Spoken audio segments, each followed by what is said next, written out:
श्रीमद् भगवद गीता का 14वां अध्याय गुणत्रय विभाग योग है। इस अध्याय में भगवान श्री कृष्ण अर्जुन को प्रकृति के 3 गुणों सत्व, रजस और तमस का वर्णन करते हैं। ये 3 गुण मानव जीवन को प्रभावित करते हैं। अर्जुन: हे भगवान, कृपया मुझे यह बताइए कि ये 3 गुण क्या हैं और उनका हमारे जीवन पर क्या प्रभाव है। इनसे मुक्त होकर मनुष्य कैसे परमात्मा को प्राप्त कर सकता है। अर्जुन यह जानना चाहते हैं कि प्रकृति के ये 3 गुण क्या हैं और उनसे ऊपर उठने का मार्ग क्या है। कृष्ण: हे अर्जुन, यह संसार प्रकृति के 3 गुणों सत्व, रजस और तमस से बंधा हुआ है। 1. सत्व गुण: यह पवित्रता, ज्ञान और प्रकाश का गुण है। यह मनुष्य को शांति और सद्गुणों की ओर प्रेरित करता है। 2. रजस गुण: यह क्रिया, इच्छा और अस्थिरता का गुण है। यह व्यक्ति को भौतिक इच्छाओं और कर्मों में उलझा देता है। 3. तमस गुण: यह अज्ञान, आलस्य और निष्क्रियता का गुण है। यह व्यक्ति को निष्क्रिय और उदासीन बना देता है। भगवान ने समझाया कि ये 3 गुण हमारे मन, बुद्धि और कर्म को नियंत्रित करते हैं।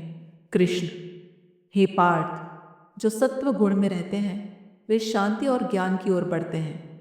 जो रजस गुण में बंधे रहते हैं वे भोग, लोभ और कर्म के चक्र में फंसते हैं। जो तमस गुण से प्रभावित होते हैं वे अज्ञान और विनाश के मार्ग पर जाते हैं।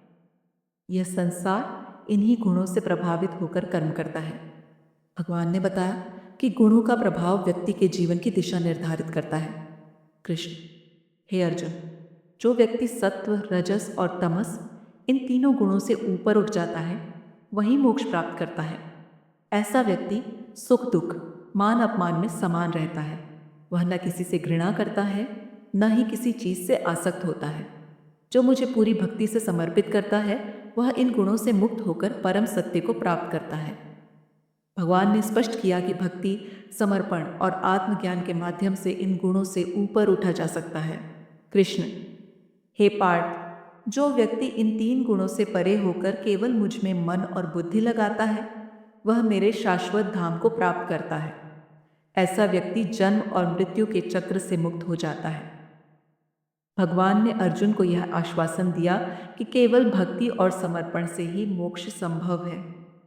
अध्याय 14 में भगवान श्री कृष्ण ने अर्जुन को प्रकृति के 3 गुणों का महत्व समझाया और यह भी बताया कि इनसे ऊपर उठकर कैसे परमात्मा को प्राप्त किया जा सकता है।